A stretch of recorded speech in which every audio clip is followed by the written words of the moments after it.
ಸರ್ಕಾರ ರಾಜ್ಯದಲ್ಲಿ ಅಧಿಕಾರಕ್ಕೆ ಬರ್ತಾ ಇದ್ದ ಹಾಗೆ ಗೃಹಲಕ್ಷ್ಮಿ ಯೋಜನೆಯನ್ನ ಜಾರಿ ಮಾಡಿದೆ. ಗೃಹಲಕ್ಷ್ಮಿ ಹಣದಿಂದ ಮಹಿಳೆಯರು ಫ್ರಿಜ್ಜು, ವಾಷಿಂಗ್ ಮಷೀನ್ ಖರೀದಿ ಮಾಡಿದ್ದು, ಅಜ್ಜಿಯೊಬ್ಬರು ಇಡೀ ಊರಿಗೆ ಹೋಳಿಗೆ ಊಟ ಹಾಕಿಸಿದ್ದು ಎಲ್ರಿಗೂ ಗೊತ್ತಿರೋ ವಿಚಾರ. ಗೃಹಲಕ್ಷ್ಮಿ ಹಣ ಅತ್ತೆಗೆ ಬಂದ್ರೆ ಸೊಸೆ, ಸೊಸೆಗೆ ಬಂದ್ರೆ ಅತ್ತೆಗೆ ಮುನಿಸುವಂತೆಲ್ಲ ನಾವು ಕೇಳಿದ್ದೀವಿ.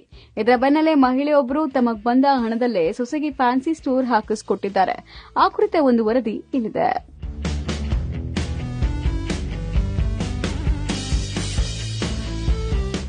ನೂತನ ಅಂಗಡಿಗೆ ವಿಶೇಷ ಪೂಜೆ. ಅಂಗಡಿಯಲ್ಲಿರುವ ಫ್ಯಾನ್ಸಿ ಸಾಮಗ್ರಿಗಳು, ಬಳೆಗಳು, ಸಂಭ್ರಮದಿಂದ ಫ್ಯಾನ್ಸಿ ಸ್ಟೋರ್ಗೆ ಚಾಲನೆ.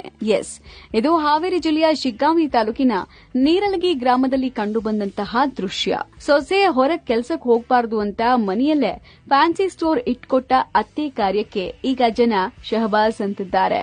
ನೀರಲಗಿ ಗ್ರಾಮದ ದಾಕ್ಷಾಯಿಣಿ ತಮ್ಮ 10 ಕಂತಿನ ಗೃಹಲಕ್ಷ್ಮಿ ಹಣವನ್ನ ಕೂಡಿಟ್ಟಿದ್ರು. 10 ಕಂತಿನ 20,000 ರೂಪಾಯಿ ಹಣ ಕೂಡಿಟ್ಟು ಸೊಸೆ ಕುಮಾರಿ ಶಿವನಗೌಡ ಪಾಟೀಲ್ಗೆ ಫ್ಯಾನ್ಸಿ ಸ್ಟೋರ್ ಇಟ್ಕೊಟ್ಟಿದ್ದಾರೆ. ಸಿದ್ದರಾಮಯ್ಯ 2,000 ರೂಪಾಯಿ ಹಾಕಿದ್ರಿ, ಅದನ್ನ ನಮ್ಮ ಸೊಸೆಯರಿಗೆ ಸ್ಟೇಷನರಿ ಅಂಗಡಿ ಇಟ್ಕೊಟ್ಟೇವ್ರಿ, ಎಲ್ಲಿ ಹೊರಗೆ ಹೋಗ್ಬಾರ್ದಂತ್ರಿ. ಎದಕ್ಕೆ ಖರ್ಚು ಮಾಡಿಲ್ರಿ, ಇದಕ್ಕ ಮಾಡಿ ಎಲ್ಲಿ ಹೊಲಕ ಮನೆಗೆ ಹೋಗಿಲ್ರಿ. ನನ್ನ ಸಸಿ ಹೋಗ್ಬಾರ್ದಂತೇಳಿ ಇದನ್ನ ಮಾಡಿಕೊಟ್ಟತ್ರಿ.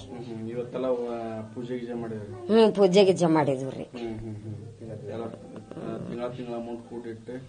ಕೂಡಿಟ್ಟ ಇದನ್ನ ಸ್ಟೇಷನರಿ ಹಾಕಿ ಅಂಗಡಿ ಇಟ್ಕೊಟ್ಟೇವ್ರಿ ಸಸಿ.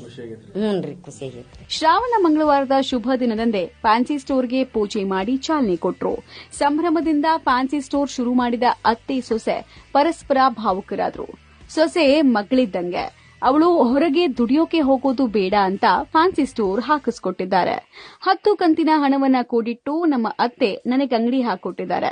ಗ್ರಾಮೀಣ ಪ್ರದೇಶದ ಮಹಿಳೆಯರು ಕೂಲಿ ಕೆಲಸ ಹಾಗೂ ಹೊಲಕ್ಕೆ ಹೋಗಬೇಕು. ಗೃಹಲಕ್ಷ್ಮಿ ಹಣದಿಂದ ಅಂಗಡಿ ಪ್ರಾರಂಭ ಆಗಿದೆ ಅಂತಾಳೆ ಸೊಸೆ. ನಮ್ಮ ಅತ್ತೆಯರಿಗೆ 2,000 ರೂಪಾಯಿ ದುಡ್ಡು ಬರ್ತೈತ್ರಿ. ನಾವು ಹೊಲಮನಿ ಕೆಲಸ ಮಾಡ್ತಿದ್ವಿ. ಆ